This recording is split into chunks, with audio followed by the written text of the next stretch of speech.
Bismillahirrahmanirrahim. Assalamualaikum warahmatullahi taala wabarakatuh. Dan salam sejahtera. Yang berbahagia Dato' Haji Zulkifli bin Khalid, yang Ketua Majlis Perbadaran Kajang. Yang dihormati Tuan Muhammad Rais bin Razwan, Timbalan yang Ketua Majlis Perbadaran Kajang, ahli-ahli Majlis Perbadaran Kajang, pengarah jabatan, dan seterusnya wakil-wakil media yang hadir pada pagi ini. Sebelum kita memulakan mesyuarat pada pagi ini, kita adakan Majlis Angkat Sumpah Ahli Majlis Perbadaran Kajang, Encik Tan T. Guan.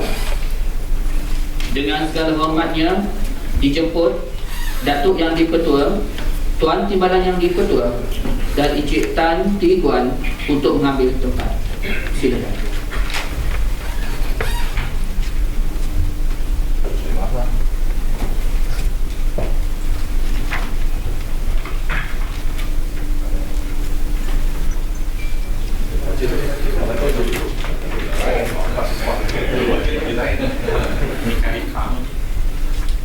Saya Tan T. Guan yang dilantik menjadi ahli Majlis Perbadaran Kajang, mengaku bahawa saya sendiri menerima jawatan tersebut dan bahawa saya akan melaksanakan kewajipan jawatan itu dengan sewajarnya dan jujur mengikut sebaik-baik khidmat dan kebolehan saya.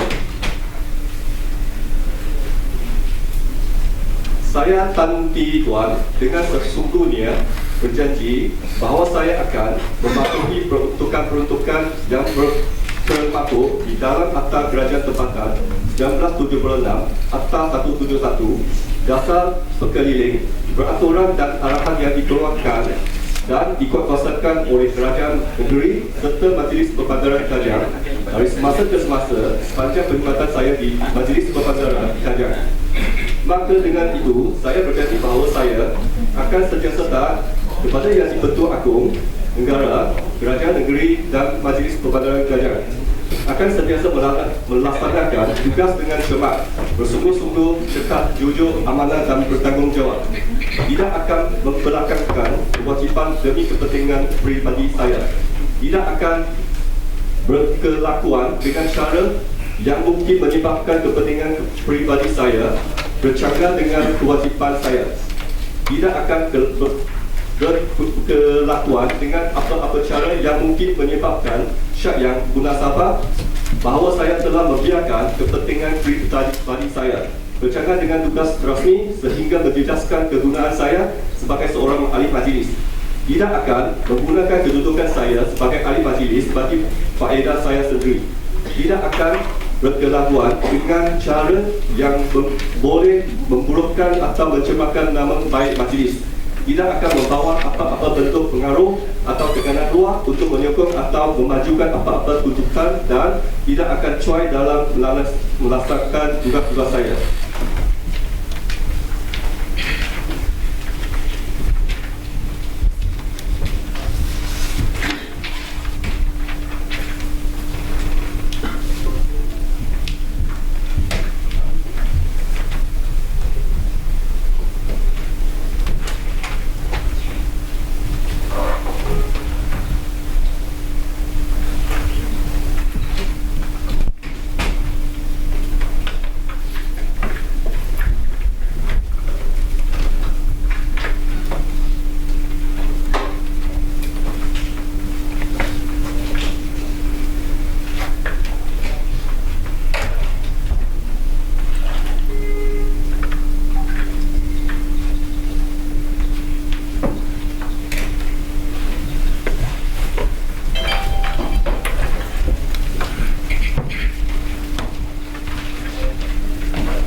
Telah selesai Majlis Angkat Sumpah Ahli Majlis Perbadaran Kajang.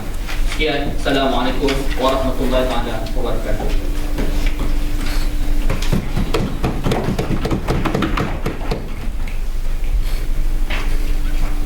Assalamualaikum warahmatullahi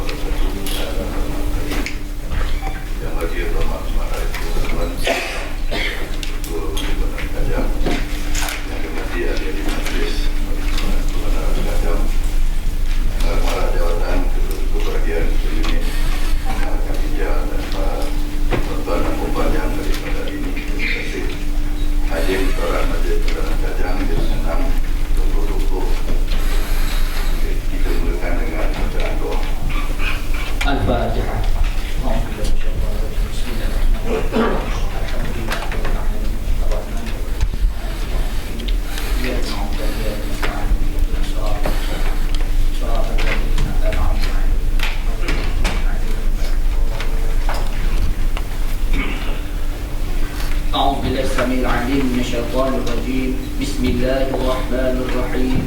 الحمد لله رب العالمين، والصلاة والسلام على أشرف الأنبياء والمرسلين سيدنا محمد وعلى آله وأصحابه أجمعين.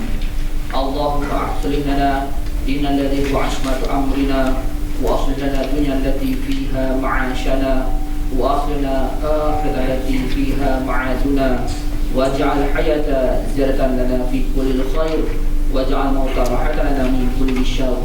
اللهم أجب دعواتنا وثبت حجاتنا واهد قلوبنا وسدد لساننا ويسر أمورنا أمور الدنيا والآخرة.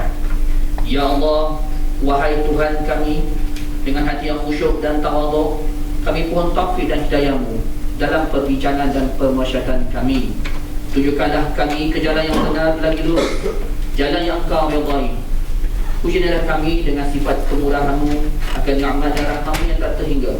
Makmurkanlah negara kami, kurniakanlah keamanan dan kesentiaan agar dapat kami menjalani hidup dalam mencari keridhaan di dunia dan akhirat. Ya Allah, lindungilah kami dari kesalahan dan kesilapan dalam mengambil sesuatu keputusan dari permasyaratan kami, dan hindarkanlah kami dari sebarang bentuk kezaliman dan penyelewengan dalam tindak tanduk kami, agar kami terpelihara dari kemurkaan selama-lamanya. Rabbana atina fid dunya hasanah wa fil akhirati hasanah wa qina adzaban nar. Wa sallallahu ala sayyidina Muhammadin wa ala alihi wa sahbihi ajma'in. Da'wahu fiha subhanakallahumma wa tahiyyatuhu fiha salam, wa akhiru da'wahum alhamdulillahi rabbil alamin. Wallahu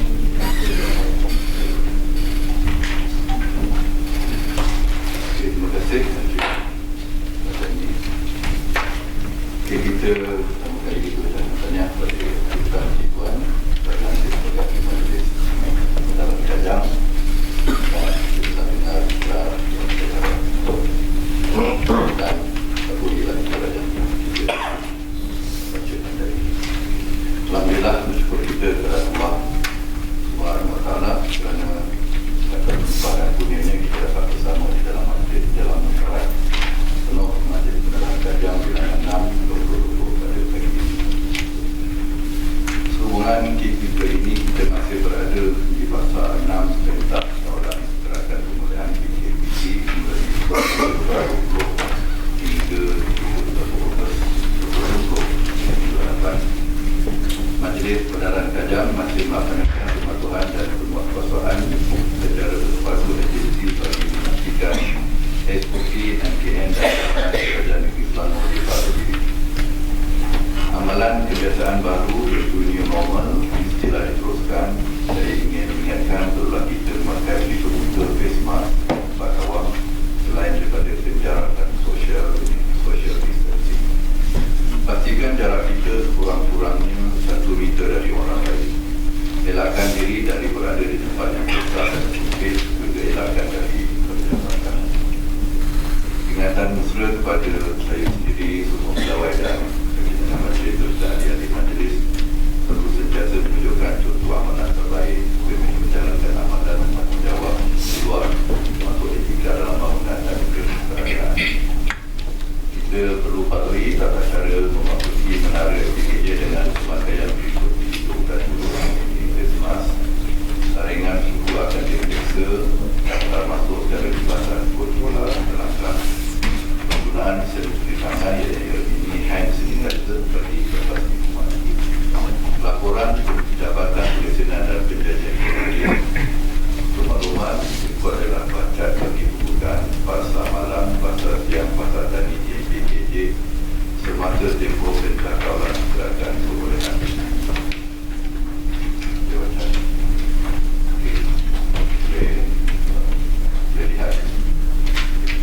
Sebenarnya pasal-pasal yang sudah beroperasi dan ditunjukkan dalam bentuk bacaan. Slide ditunjukkan. Ini pasal-pasal yang telah ditunjuk dan mengikut SOP. Okay, Majlis Kebenaran Kajang kita melanjutkan tawaran ini berdasarkan undang-undang. Majlis Kebenaran Kajang kita melanjutkan tawaran kepada Koma Melanggar Indonesia Roglo bagi jam Koma dan kita yang sedang berlangsung sekarang. Lanjutan tawaran kompaun ini adalah 30 September 2020. Tawaran ini adalah satu inisiatif yang dilaksanakan oleh pihak Majlis Kebenaran Gajah bagi meringankan beban bersalah-salah agar tempat letak kerja yang terdekat dengan ekonomi sepanjang tempoh pemulihan PPKM pada COVID-19 di negara kita. Peluang ini juga diberikan kepada orang ramai yang belum sempat membayar kompaun, khususnya kepada mereka yang kompaun bertunggal yang banyak. Seperti mana tawaran yang sedia ada yang sedang berlangsung ketika ini, pihak PKJ juga menawarkan sistem pembayaran kompaun secara berhukum. Masalah segar yang mempunyai penggunaan kompaun tempat letak kereta yang banyak di bawah perintah angkutan jalan merupakan tempat letak kereta Majlis Kebenaran Gajah 2007 dinasihatkan untuk membayar semua kompaun mereka dengan terlibat melalui cetakan kod pembayaran kompaun secara berhukum yang ditetapkan oleh Jabatan Undang-Undang PKJ. Pembayaran boleh dilakukan di kaunter utama PKJ, kios 24 jam dan melalui aplikasi telefon pintar, Selama Parking dan seksi parking melalui Scan and Reach. Oleh itu, orang ramai khususnya penduduk di kawasan pentadbiran Majlis Kebenaran Gajah bisa untuk membuat khidmatan kompaun dan seterusnya membuat bayaran selagi tempoh tawaran izin. Orang ramai juga boleh datang ke kaunter PKJ yang akan ditempatkan di kawasan-kawasan yang terpilih untuk membuat khidmatan dan pembayaran kompaun secara berhukum. Orang ramai boleh menyemak jadual kaunter putra melalui laman bersawak PKJ di www.pkj.gov.my dan laman sosial media di Facebook serta Twitter Majlis Kebenaran Gajah. Bagi Jabatan Penguasaan, dimaklumkan Jabatan Penguasaan dengan tanggungjawab PDRM telah melancarkan operasi Baragas khusus untuk menangani aduan berkaitan krimis perniagaan yang dijadikan oleh warga asing. Dalam operasi ini sejumlah 29 premis telah diperiksa, sejumlah 15 premis berlesen dan sebagainya tidak berlesen. Pihak PDRM turut melaksanakan 10 tangkapan yang melibatkan warga asing dan akan dituduh di bawah Immigration. Pihak jabatan sangat optimistik dan turut akan bekerjasama dengan Kementerian Perdagangan dalam negeri dan lewat hal dewan pengguna untuk tindakan lanjut yang melibatkan premis perniagaan warga asing, terutamanya yang berkaitan dengan penjualan barang tawaran. Bagi Jabatan Perkhidmatan Kebenaran dan Kesihatan (PK), prosedur operasi standard SOP gotong royong, Majlis Kebenaran Gajah ingin memaklumkan melalui surat yang diterima daripada Seksyen Pihak Berkuasa Selatan UPN-SUK selama menyatakan satu surat tindakan negeri peringkat negeri selama bilangan 2 2020 pada 7 Ogos 2020 telah bersetuju untuk membenarkan pihak berkuasa tempatan menjalankan program gotong royong yang menyeluruh bagi menangani dan memutuskan transmisi dan tidak kes mewakili Selama. Segala aktiviti sepanjang program gotong royong telah dilaksanakan mengikut prosedur operasi standard SOP berkaitan yang disarankan oleh Kementerian Kesihatan Malaysia dan Majlis Perkhidmatan Negara. Berikut adalah SOP yang telah ditetapkan bagi penganjuran program gotong royong dengan pendekatan norma baru bagi menangani dan mencegah kes wabak tinggi di negeri Selangor. Waktu aktiviti pertama A. Waktu aktiviti maksimal 5 jam. B. Kapasiti peserta maksimum 200 orang atau kurang untuk saiz wang dan persyaratan portion. C. Tindakan yang perlu diambil oleh penganjur: membuka kaunter pendaftaran menggunakan aplikasi Selangkah atau MySejahtera atau secara manual. Yang kedua, memastikan penjarakan fizikal kurang-kurangnya 1 meter. Yang ketiga, mewajibkan pemakaian pelitup muka, face mask, dan yang keempat, pihak penganjur hendaklah menyediakan cecair pembasmi kuman, hand sanitizer atau sabun, dan peserta gotong royong digalakkan menggunakan secara perkara yang dilarang: pertama, hidangan makanan secara buffet bagi diri; kedua, peserta berstatus patient under investigation PI dan person under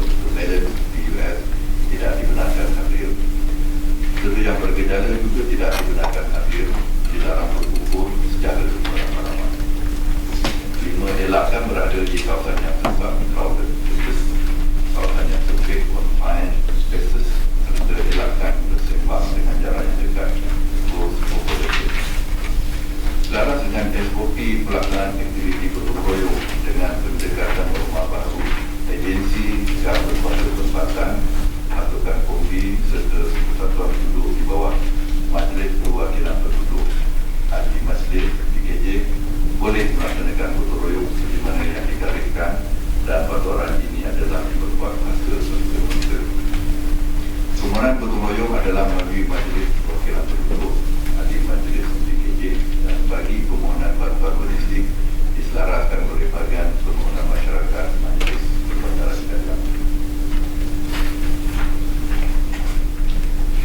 Bagi peringkatan operasi gempur lokasi pembangunan sampah haram di Kawasan Kesadaran PKJ bagi bulan Ogos 2020, PKJ telah melaksanakan operasi gempur di lokasi pembangunan sampah haram dan telah dijalankan oleh Unit Alam Sekitar Gempur Jabatan Perbandaran dan Kesihatan JPK Majlis Perbandaran Kajang. Berikutan terdapat individu yang tidak bertanggungjawab yang membuang sampah di lokasi yang tidak dibenarkan. Jumlah kategori yang disita kekurangan disebabkan operasi statik di pintu masuk kapal sampah.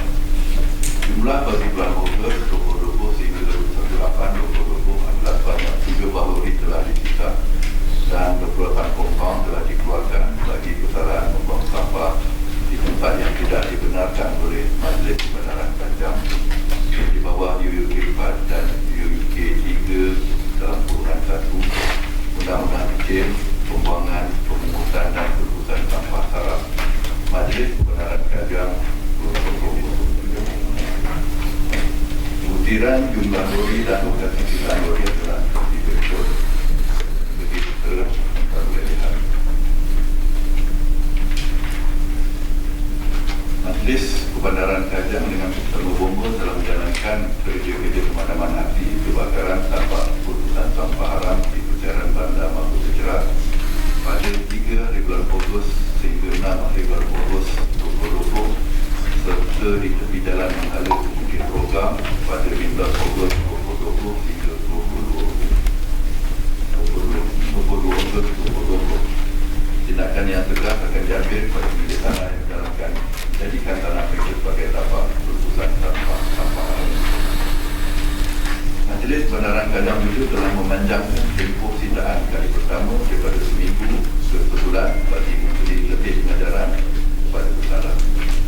Majlis Perbandaran Kajang akan terus memikir dalam membanteras kegiatan pembuangan sampah secara haram bagi memastikan masalah ini dapat diselesaikan bagi meningkatkan kualiti hidup masyarakat di kawasan Majlis Perbandaran Kajang.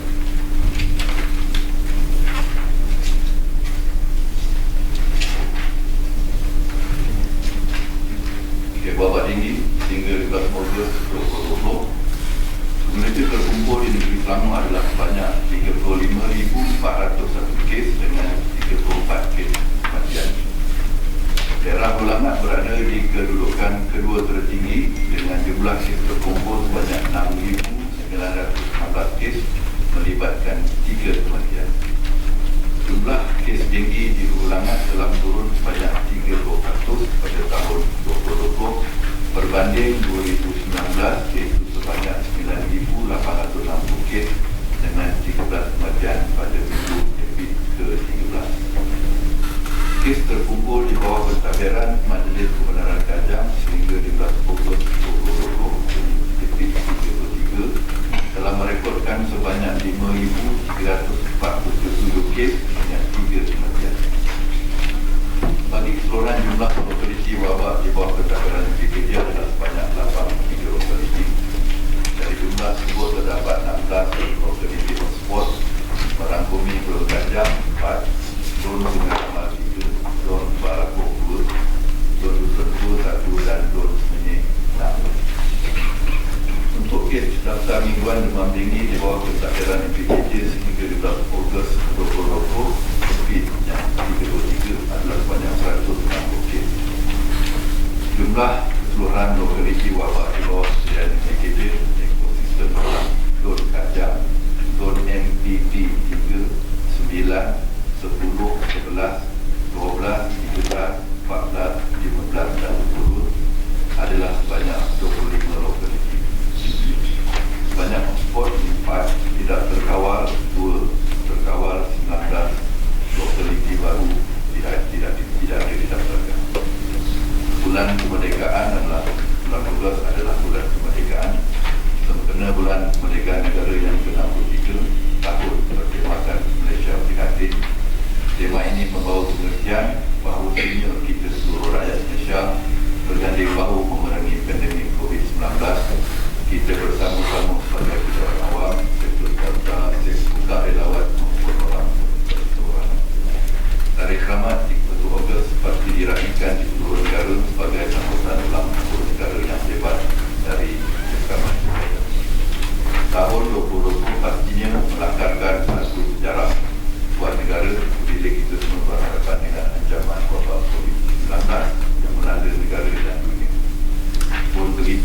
telah buktikan yang kita mampu mendepani wabak ini dengan jaya kerana sikap perpaduan dan saling bekerjasama di kalangan rakyat Malaysia.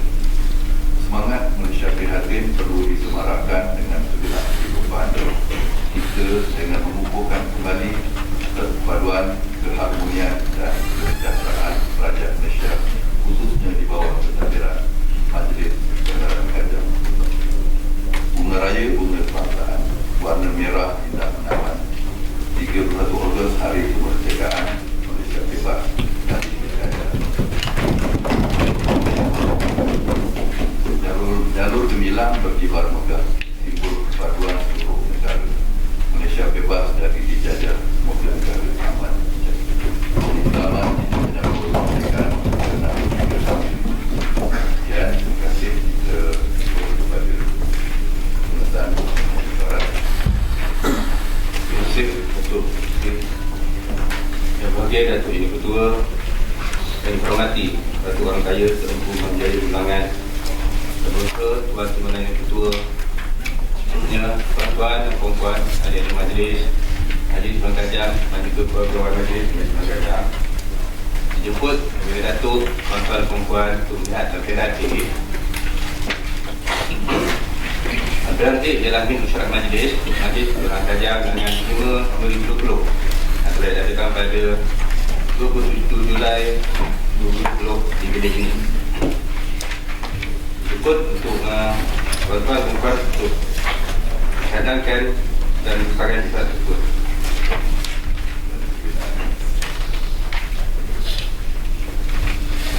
Cadangkan.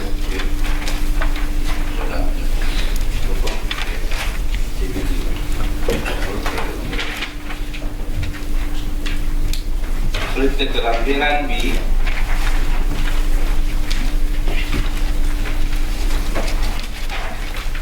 lampiran B ialah surat-surat antarabangsa pusat setempat USC dengan 10 dan 11 2020 untuk makluman.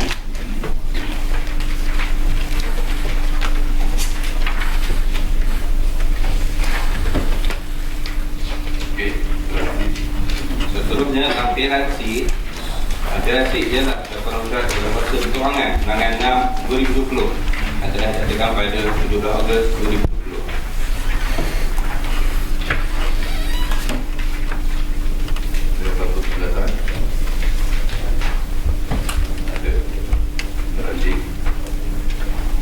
Sebenarnya lampiran D. Lampiran D ialah laporan syarat dalam bahasa perkhidmatan dan teknologi maklumat 2020 telah diadakan pada 13 Ogos 2020.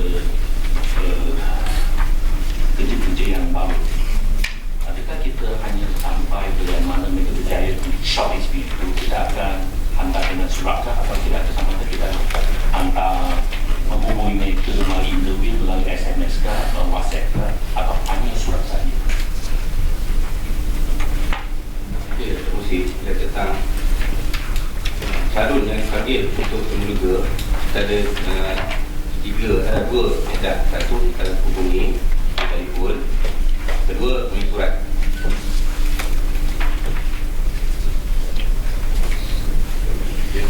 Kerana yang difahamkan ada yang sepatutnya yang calon-calon dapat surat selepas hari temuduga. So memang kita faham bahawa pada masa sekarang ialah post Malaysia ni perkhidmatan itu memang longgar sikit, yang selalunya tak sampai on time. So adakah kita dulu saya kemungkinan macam itu ialah cara yang baiklah kita tak tahu ya, kerana kita tak mahu kita tak tahu. So ni yang satu kerugian daripada majlis. So bolehkah kita menambah baik terhadap ini sampai selain daripada post, okay, bolehkah kita suatu SMS tentang itu? Kerana kadang-kadang telefon pun kadang-kadang tak jawab, kadang-kadang penerima memang lupa. Ya, so saya dalam sekurang-kurangnya dengan SMS kepada Tuan dengan tambahan ya. Daripada telefon dan juga surat tadi, kita juga email sepatu tersebut. Yang menjadi isu dia adalah apabila nombor telefon bertukar, kita menggunakan telefon yang ada di lembaran tersebut. Jadi kita ada jawapan daripada calon. Kita terus post adalah surat tu dan juga kita guna email. Kiranya calon tidak termasuk kini email ataupun email memang dikatakan terima barang rumah daripada majlis. Okey. Ada lagi. Lampiran ini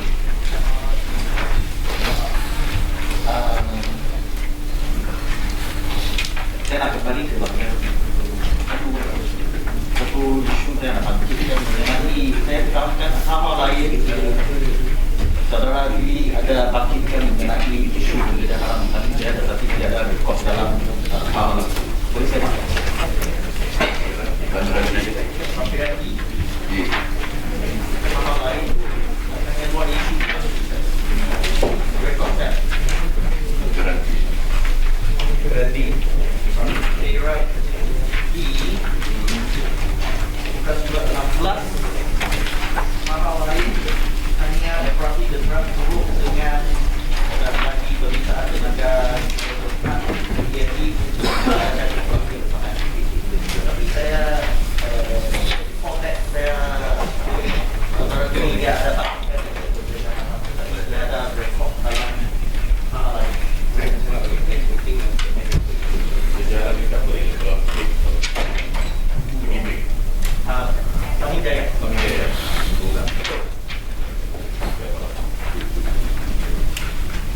Okey, saya cadangkan yang tentang operasi dalam hukum ini bukan sepatutnya bukan dalam surat perkhidmatan dan maklumat yang sepatutnya dalam aduan. Saya minta kerjasama dengan majlis mesyuarat ini kita kena fokus bukan dalam surat lain, benda lain diwakilkan jadi tinggal masuk dalam surat aduan.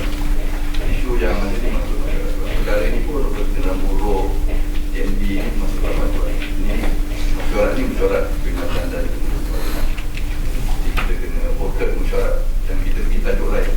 Dalam hal ini kita kena fokus mesyuarat itu situ saja. Kalau ada yang lain masuk dalam mesyuarat ya.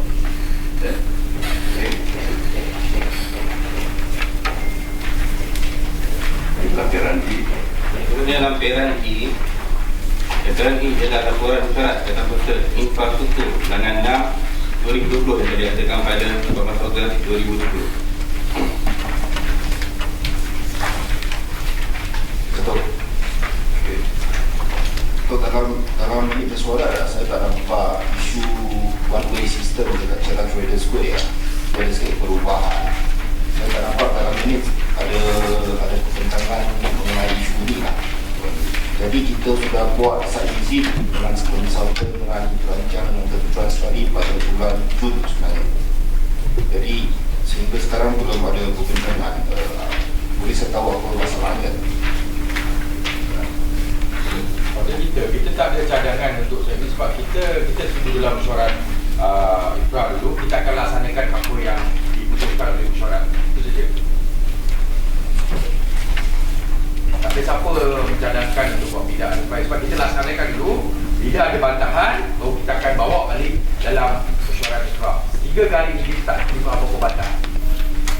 Oh, jadi apa yang kurang itu bantahan, bukan proposal. Bukan, maksud dia macam ni. Kita buat laksanakan dulu apa yang kita telah putuskan. Laksanakan apa. Kalau sekiranya ada apa-apa bantahan, komen daripada penduduk, kita akan bawa balik kepada mesyuarat ifrah untuk kita bincangkan, putuskan dan laksanakan final. Sehingga kita tak ada terima apa bantahan, kita akan bawa dalam mesyuarat ifrah. Tapi kita site visit, masa kita site visit perancang pun ada di sana. Isu lain, maksud saya kita laksanakan apa yang telah diputuskan. Itu je. Apa yang diminatkan itu lah. Laksanakan itu yang lawatan tu lain hal. Lain Bila hal. diminatkan, kita adakan lawatan. Bila lawatan Itu lawatan untuk membaiki bukan masalah baiki pada kita melaksanakan apa yang telah diputuskan oleh mesyuarat. Itu yang Kita laksanakan dulu. phase 1 kan? Yes, kalau ada masalah terhadap apa yang telah diputuskan oleh mesyuarat, bagi komen kepada kita, kita akan bawa balik paper kepada mesyuarat untuk buat pindaan terhadap jadi whatever yang diputuskan oleh mesyuarat kita laksanakan dulu. Boleh. Jadi sekarang dia kena masuk official. Kena masuk official. Kena masuk official lah. Yang kata yang kita buat ni tak betul. Tak betul. Jadi kita bawa balik dalam mesyuarat jasa kursi infra. Kita akan bincang sama ada kita setuju tak dengan cadangan yang dibuat oleh pihak duduk oleh pihak operator. Jadi baru kita akan laksanakan penuhnya. Jadi sekarang sana belum ada persatuan lagi. Jadi whoever just boleh. Boleh. Terima kasih.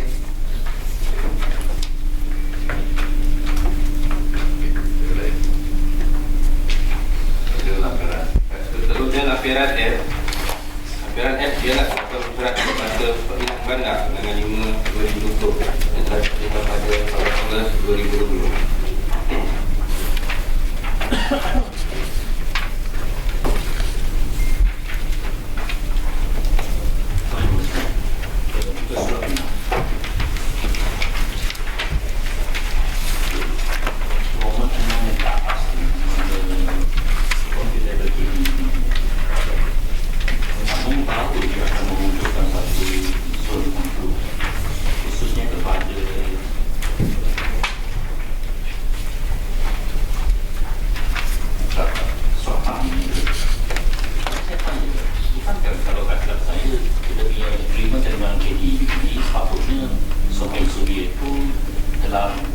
termasuk SAPA.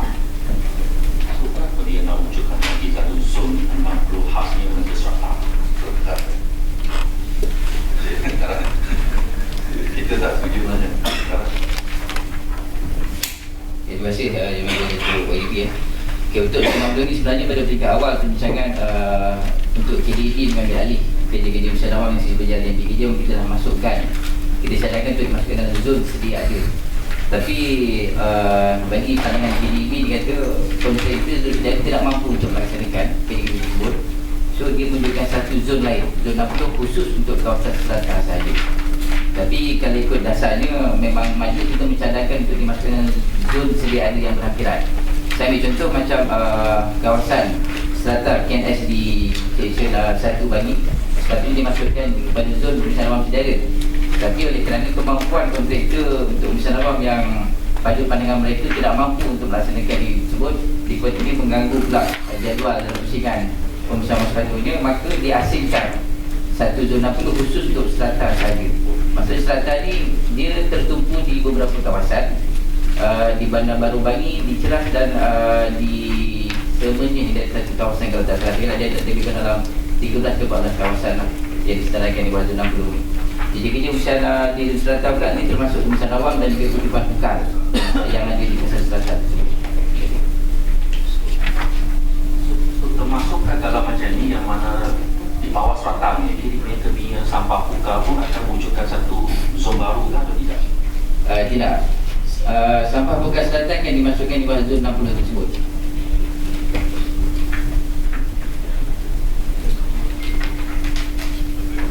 Itu baru tak ketiga lah. Dia kalau ikutkan tak ada dulu. Dia kalau ikut KDB ni pula, kalau ikutkan apa yang dimaklumkan, dimaklumkan kewujudan zon 60 ni di bawah CSR dia. Tapi sebenarnya bajet yang kita bagi kepada dia dalam setahun dalam hampir 30 juta, sepatutnya dah merangkumi semua sekali apa-apa kerja yang ada di kawasan NPD. Kita masuk dalam kebutuhan konflik lah. Tak ada lagi 60. Kalau kita pandangan, kalau dia serata ni bila masa dia tak boleh jauh-jauh, tak selesai satu hari. Jadi memang dia terkarang ni kita masih kita menggunakan spek yang sedia. Untuk makluman apa yang mesyuarat kan, zon 60 ni dah dilantik kontraktor bermula 1 Julai kalau tak salah. Ini dah masuk bulan 3. Bayaran dia. Pembayaran kita bayar macam biasa, kita bayar secara keseluruhan. KDB akan hantar invoice kepada PDG untuk semua zon yang ada.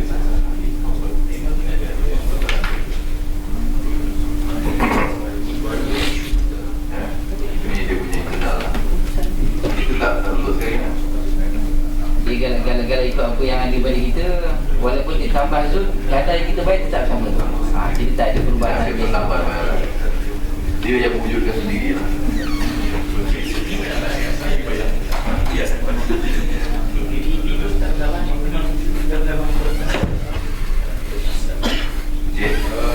Terus curiosity. Katakan sekarang zon 6. Kawasan zon 6 ada strata. Tiba-tiba zon 6 kontraktor tak servis strata, dia kata zon 60 boleh. This is I think a bit of problem. Better the existing punya kontraktor kawal strata. Dia, yang kita ikut PQ kita yang kita tawarkan, kita tak ada pertambahan.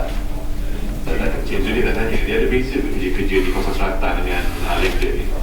Dia sama. Sama dia? Dia pembersihan apa, untuk longkang, bukan dan sebagainya. Untuk soalan Encik Tiaga tu, memang asalnya kita tak setuju kerana dia akan jadi isu sampah yang sama punya. Pasal di kawasan zon yang sama, bila merupakan kawasan simpanan, dia akan jadi isu sampah yang sama punya. Dia mungkin akan ditinggalkan dan akan dia tolak-menolak. Macam kita tak setuju tu. Tapi oleh kerana pandangan KDB, dia nak buat macam tu juga. Saya cakap dengan dia, kita tak akan buat tambahan bayaran. Apa pun masalah dan keputusan tu internal, dia punya urusan lah. Cuma pagi saya kalau gagal, kita akan mengganti. Betul, sebab pas experience sebelum KDB, kita punya kontraktor sampah lain, rumput lain, bersih lokal lain. So, they pass the job to another person. Ini bukan saya punya. So, to solve that, kita ada satu kontraktor. Sekarang kita pergi balik, jadi bila kita simple begini. Ini sebelum itu dia punya cadangan. Kita masih berpegang, kita dah bagi BQ dekat dia. Setiap kadar barang tu tak ada dalam tersebut lah. Dia dah ada tambahan. Bukan CSR dia, tugas dia lah. CSR dah, kita dah bayar dalam dah. Kita dah, semua dah ada. Kalau kita buat, kita bagi dia MK. Saya kata sekiranya KDB masih nak wujudkan zon khas ini, sekiranya mereka masih nak wujudkan zon ini, saya cakap ialah mereka kena maklum kepada serta-serta yang mengenai itu bahawa ini ialah kontraktor yang buat oleh mereka. Kalau tidak, atau mereka kena kaitan signboard bahawa ini bahawa kontraktor ini. Jangan minta ambil ahli majlis yang pergi jawab lagi. Kita selalu letih lah untuk jawab-jawab yang mana yang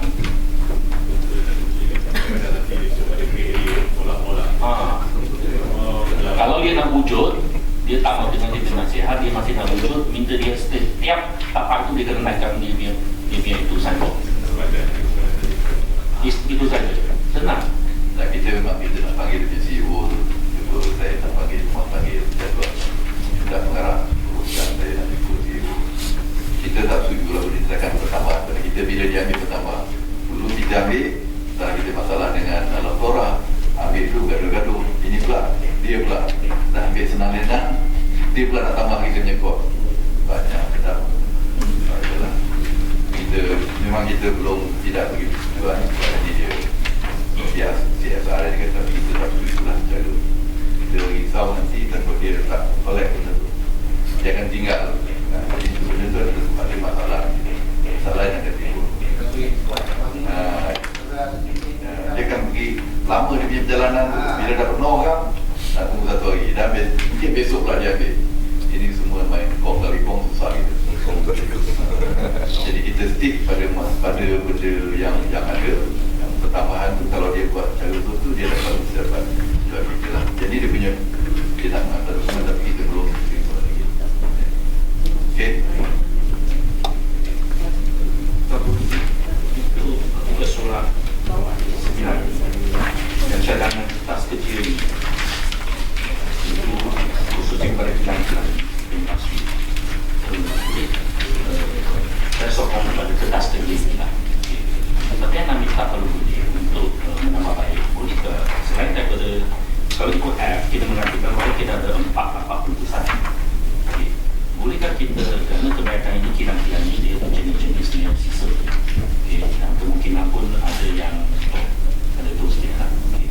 So bolehkah kita mengatakan bahawa sepatutnya minta tapak perusahaan untuk mereka ini kena hantar ke mana? Bolehkah kita haskan? Kerana kebanyakan ini macam misi restu ini hanya untuk sikap buka saja. So bolehkah kita haskan bahawa terutamanya kepada yang package perusahaan-perusahaan kilang ini, sepatutnya mereka kena hantar mana. Mesej kita cakap sepatutnya kena hantar ke tapak perusahaan sistem terjaga kualiti alam. Mesej lah. Itu bermakna dia perlu hantar sini. Kerana setahu saya, tahun 2012 ini pun tak terima sisa ini. Kalau kita lepas empaknya, bermakna dia tapak kita lebih. Saya dah cadangkan lah. Kerana dia itu spesifik kepada dia yang sisa. Okey, tengok detail lagi. Di mana yang perlu dihantar, di situ buka, yang kering, kita nanti marah tu dan kategori kan. Dan kimia ni memang dinilai. Okey, nanti kena ambil pelajaran. Okey. Okey, terima kasih lagi. Okey, terima kasih. Garanti. Seterusnya Ranji ialah laporan syarat dalam bahasa kawalan perniagaan yang disahkan Bilangan 6 2020 telah diadakan pada 18 Ogos 2020. Kalau nak tahu saya tak dapat cari anggaran bilangan pasar malam dan pasar pagi yang belum buka lagi pasar PKP.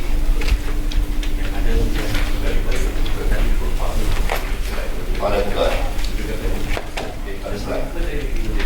Tapi kalau soalan susulan. Ada soalan susulan. Itu opening saja. Jadi kalau dia tak buka-buka sebab penganjur yang tak mampu lah. Adakah kita boleh tutup ataupun kita boleh tukar penganjur ataupun tutup pasar malam, pasar pagi itu lah. Okay. Untuk maklumat yang berbagi Datuk dan juga ahli mesyuarat, untuk pasar siang yang masih lagi belum dibuka adalah sebanyak 3 lokasi, manakala pasar malam adalah sebanyak 29 lokasi, dan ada 3 lokasi yang kita tutup sepanjang tempoh PKP ini kerana pertama kekurangan pengunjung dan mereka tidak mematuhi syarat-syarat SOP yang telah pun kita tetapkan. Okey, bagi lokasi-lokasi yang masih belum buka, sebenarnya bukan MPKD tidak benarkan buka. Setiap penganjur dia kena mohon untuk buka pasar siang atau pasar malam mereka.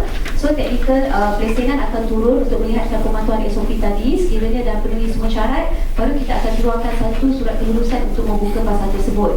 Okey, bagi penganjur-penganjur yang maksudnya yang tidak efisien ke ataupun yang tidak menjalankan tugas mereka dengan baik, sebenarnya MPKJ tak boleh nak batalkan sebab diorang tak buka lagi pasar, jadi saya tak nampak apa kesilapan di situ. Tetapi ahli majlis kawasan boleh membuat pengesyuran kepada Jabatan Kehaziman.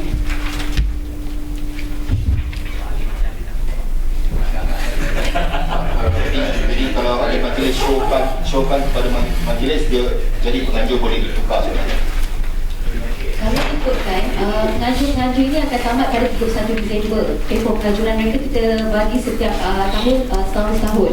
Tapi selalunya yang kita tamatkan penganjuran ini bila kita dapati penganjur totally gagal. Lepas tu peniaga sendiri datang membuat aduan kepada Jabatan Pelesenan yang mana penganjur langsung tidak mengambil maksudnya tidak menguruskan dengan baik dalam pasar tersebut. Jadi kita akan bawa ke mesyuarat Dato' Kuasa Bahagian Perniagaan untuk kita mempertimbangkan penamatan penganjur tersebut.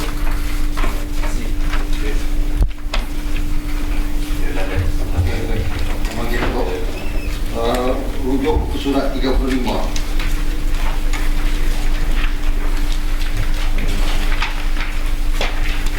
Itu berkaitan dengan etak global ni, kita putuskan kita tolak. Tetapi ada putusan yang kita cantikkan di sini adalah isu yang kita tolak ni disebabkan kita dimaklumkan bahawa KNS telah revoke surat ajakan dia kan. Itu alasan yang utama lah.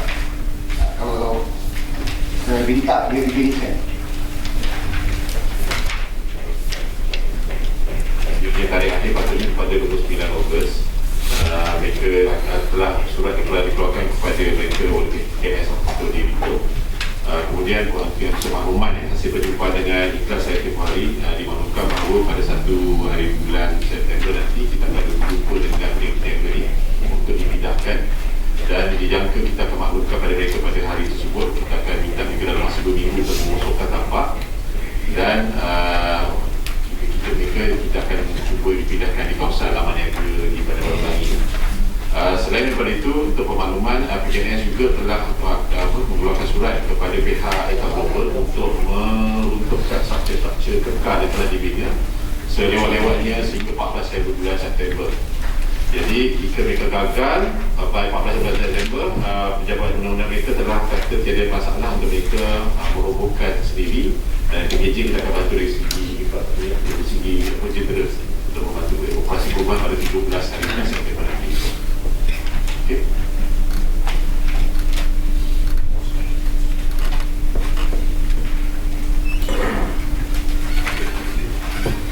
Terus yang lapisan H, dengan H dia adalah terus gerak dengan kuasa itu memperkatakan dengan 4 2020 dengan pada 2020.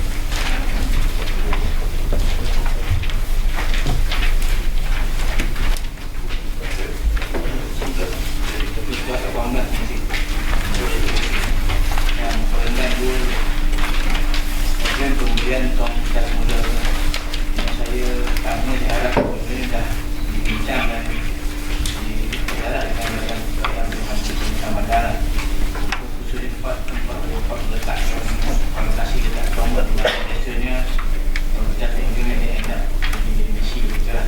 Yang kedua, saya beritahu siapa yang uruskan kawasan ini ada yang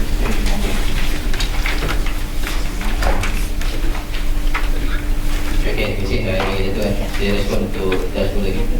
Okey, kita dah buat beberapa program kita semula, termasuk yang bakal dilakukan di lokasi di Central. Cuma peringkat awal kita akan buat kutipan dicari in-house oleh DPK, dan selanjutnya kita akan serahkan kepada pihak ketiga. Kita akan cari syarikat swasta yang berlesen yang mampu untuk meneruskan sampai kita semula, dan kita akan minta mereka untuk bersama. Dan yang ini pun kita dah buat dalam ada 2 syarikat yang bersama dengan kita. Tapi kalau disarankan daripada majlis tu apa libatkan syarikat-syarikat kita di kawasan masing-masing, boleh, tak masalah. Yang penting mereka berlesen lah. Ada cadangan boleh. Okey. Bukan isu sama, tapi saya nak sentuhkan isu LW21 ini. Okay. 20 Januari 21 ini saja, masa saya jadi ahli majlis, masa 2008, kita ada bibit jawatan kuasa. Kalau tak saya ada 3 jawatan kuasa infra, lepas tu alam KL. Lepas tu saya tanya, pada masa sekarang LW21 ini sama ada jawatan kuasa atau tidak lagi? Terima kasih kepada Cik Lee. Okay, sekarang LA21 ni version lama lah. Sekarang dah macam penjenamahan baru sekarang, pembangunan mampan, LCCF, sekarang baru ni SDG. So LA21 dah nak timbul. Jadi itu sebab sekarang ni memang kita ke arah yang version baru lah. Sebab kita ada pembangunan mampan dan kita ada memang jawatan kuasa pembangunan mampan, dan kita stres kepada sekarang ni LCCF dan juga SDG lah. Itu kat itu. Jadi memang di dalam LCCF tadi memang kita ada jawatan kuasa yang macam bau ni lah. Malam kepada kita meeting, kita dekat jawatan kuasa tu ada 3 agenda yang utama. Pertama iaitu pembangunan mampan, kedua dari segi LCCF, dan ketiga FOK memang ada dalam jawatan kuasa tu lah. Dan ahli jawatan kuasa tu adalah ahli majlis ni adalah daripada jawatan kuasa pembangunan kemasyarakatan sebagaimana yang tertulis lepas. Dan di samping itu juga kita ada task force juga special untuk LCCF di Bandar Baru yang dipenguruskan oleh Tuan Timbalan MP.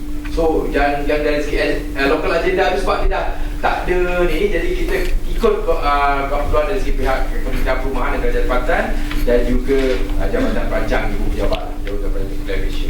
So dari segi itu memang dah tak ada. Saya teruskan yang jatuh kuasa di bawah dulu local agenda tu dah tak ada. Dah tak ada. So yang ni Jangan pakai lagi lah. Saya jangan pakai LW21 ini lagi. Nama lah. Itu jangan pakai lagi lah. Kerana memang itulah selalu kalau LW21 itu kita zaman ni itu. Ya, zaman 2008 itu. Sekarang ni dah 2020 dia jenama dia lain sikit. Sekarang dah panggil SDG, tak apalah nanti. Saya pun sekarang tengah mengadakan promosi untuk SDG tu. Jadi kita jenamakan balik kepada mungkin berbentuk SDG ataupun low carbon city. Saya akan tentukan balik. Terima kasih. Ustaz, maklum komen. Okey. Ada apa pertanyaan? Ada penjelasan tak ada? Hal-hal lain tak ada? Kita terus kepada tadi kita pembentangan. Okey, kita sampai ke hujung ucapan penabuhan. Terima kasih buat. Selamat pagi, salam sejahtera. Yang berbahagia, Datuk Hati Nativi. Yang berbahagia, Tuan Muhammad Rais, Timbalan Yang Di-Ketua. Yang amat dihormati orang kaya Tuan Abdul Jalil. Yang saya hormati juga majlis serta pengarah-pengarah jabatan dan rakan-rakan media yang berhadir. Tuan Yang Di-Ketua, saya ingin merakamkan ucapan terima kasih kerana diberi peluang untuk menyampaikan kata di sesi penangguhan kepada masyarakat majlis kali ini. Sebagai majlis tunggal kedua tahun keempat, sebelum saya menyentuhkan beberapa perkara yang saya ingin sampaikan, terlebih dahulu saya ingin mohon maaf kalau ada sebarang kesilapan dalam ucapan saya. Mengenai Ketua, isu pertama yang saya ingin bangkitkan adalah berkaitan dengan pengurusan GMB. Dalam kawasan MKJ, semakin banyak bangunan yang diselenggara oleh GMB. Boleh dikatakan kebanyakan bangunan tersebut merupakan pangsa publik kos rendah. Dan pihak kami sebagai ahli majlis sering menerima aduan daripada penduduk yang tinggal dalam kawasan ini bahawa pihak pengurusan gagal menjalankan tanggungjawab mereka, terutamanya berkaitan penyelenggaraan bangunan GMB tersebut. Walaupun ini kita difahamkan diuruskan oleh penduduk sendiri, tetapi selalu sebagai ahli majlis, pihak PPP, pihak MKJ selalu disalahkan oleh pihak tertentu. Jadi, menurut kajian yang dibuat, kebanyakan penduduk di bawah pangsa publik kos rendah ini merupakan warga asing dan penduduk yang pendapatan pendidikan rendah dan juga low income. Lebih ramai mereka dalam E40 lah difahamkan. Oleh kerana ini, masalah yang sering dibangkitkan adalah seperti kekurangan GMB, hari-hari GMB ini kurang pengetahuan dan juga keupayaan untuk dalam pengurusan penyelenggaraan. Penduduk tersebut tidak mempunyai pengetahuan seperti pengurusan. Dia orang tak ada pengalaman dalam pengurusan seperti kewangan, pemakuasaan, penyelenggaraan dan sebagainya. Bagi masalah penduduk warga asing pula, pihak GMB sentiasa menghadapi masalah tidak dapat mengumpul bayaran bulanan dan mengakibatkan kekurangan kewangan bagi untuk penyelenggaraan. Dengan ini ada keperluannya bagi negeri ataupun PPP untuk menubuhkan satu hak badan pengurusan induk yang baru bagi menumpukan pengurusan GMB ini di atas kediaman kos rendah. Dengan inisiatif ini, semua pengurusan rumah kos rendah dapat diuruskan dengan lebih sistematik. Tuan Yang Di-Ketua, isu kedua yang saya ingin bangkitkan adalah tentang masalah sampah haram. Sampah haram yang kita selalu pantau boleh dibahagikan kepada beberapa kategori seperti sampah pembinaan, sampah industri, sampah komersial dan lain-lain. Bagi membersihkan sampah sarap ini memerlukan peruntukan yang amat tinggi kerana prosedur mengurus sampah ini adalah rumit sikit. Isu-isu sampah haram ini sentiasa berlaku kerana pelantikan kontraktor swasta tidak dapat dipastikan sampah sarap ini dibuang melalui saluran yang betul dan mengambil kesempatan melakukan penyelewengan. Kontraktor swasta yang telah dibayar ataupun pengusaha kilang-kilang ini kaki tangan mereka tidak menguruskan sampah sarap ini dengan betul dan membuangkan sampah ini di tepi jalan ataupun di tapak sampah haram. Masalah ini kerap berlaku dan tidak berhenti kalau kita tidak mengubahkan sesuatu. Tapi insyaAllah lah hari ini kita pun nampak persoalan ini. Tetapi juga kadang-kadang kaedah kawalan sisa pekerja industri pun ada bunga-bunga secara berperingkat kita boleh majukan sama-sama lagi. Pengurusan sampah serat di negeri Selangor dan PBT diuruskan oleh KDB terhad kepada sampah perumahan, sampah pekal, domestic waste, maka sampah industrial, sampah pembinaan, renovation waste ini, sampah komersial tidak dirangkumi dalam perkhidmatan PBT kita, tapi sekarang dah bertambah industrial waste kita boleh teruskan. Dengan ini saya harap agar Selangor pihak negeri boleh membantu PBT pada masa akan datang supaya kita boleh memberi perkhidmatan yang lebih banyak daripada KDB bagi membersihkan sampah industrial, sampah pembinaan yang tiada dalam pakej sekarang supaya sistem pembuangan sampah di kawasan MPKJ dapat diseragamkan dengan lebih sistematik. Jika inisiatif ini akan membebankan pihak negeri ataupun PBT, saya bagi satu cadangan alternatif. PBT boleh menambahkan hasil bagi mempertingkatkan kerja pembersihan sampah industri dan pembinaan. Kita boleh merujuk inisiatif yang daripada MPSJ, iaitu perkhidmatan kutipan sampah pukau MPSJ, dengan menubuhkan satu pusat di kawasan tertentu bagi memberi perkhidmatan dengan bayaran kepada penduduk setempat. Perkhidmatan ini akan mengutip bayaran mengikut berat sampah yang ingin diuruskan. Tuan Yang Di-Pertua, saya juga ingin membangkitkan kepentingan aplikasi mobile APP.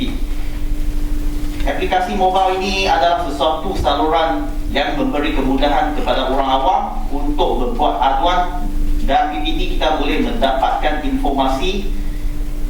Pada masa kini, teknologi memainkan peranan yang penting dalam kehidupan masyarakat, bukan sahaja untuk mencari maklumat, tetapi juga digunakan dalam proses communication dan proses menyelesaikan masalah dalam tugasan.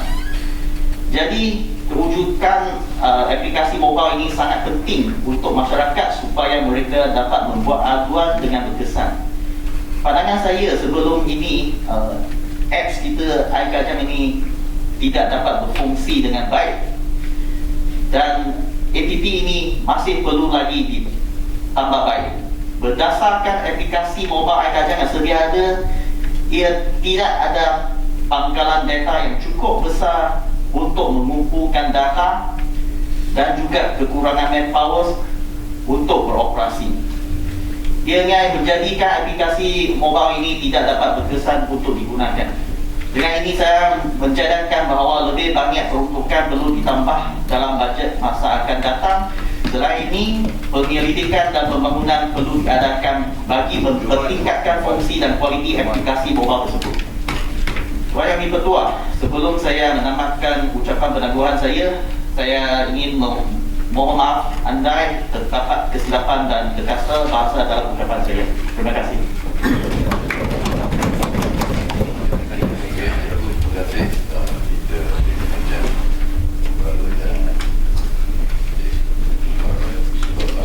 Saya ingin mengucapkan terima kasih dan tahniah kepada Encik Tan Tee Tuan yang menjadi ahli majlis menggantikan Encik Chan Lee sebagai ahli majlis Zon 5. Encik Tan akan mewakili jawatan kuasa berikut: jawatan kuasa kemasyarakatan, jawatan kuasa kewangan, dan jawatan kuasa perkhidmatan dan teknologi maklumat.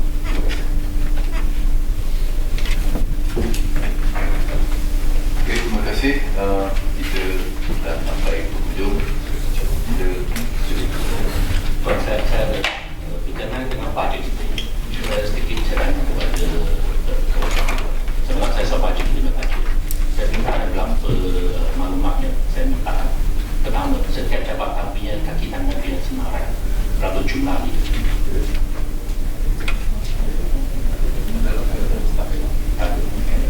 Setiap jabatan.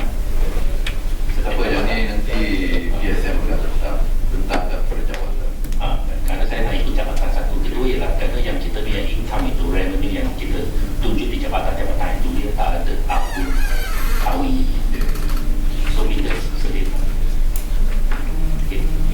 revenue untuk tahun ini dia tak ada tunjuk.